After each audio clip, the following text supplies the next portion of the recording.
Hi friends, তো বাড়ির রান্নাম চ্যানেলে আপনাদের সবাইকে অনেক অনেক শুভেচ্ছা জানাই।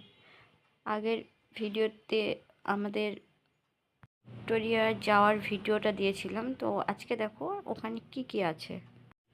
দেখো, এটা একটা হাতির দাঁতের চেয়ার, আর এটা ভিক্টোরিয়ার ভিউটা কতটা সুন্দর লাগছে দেখো।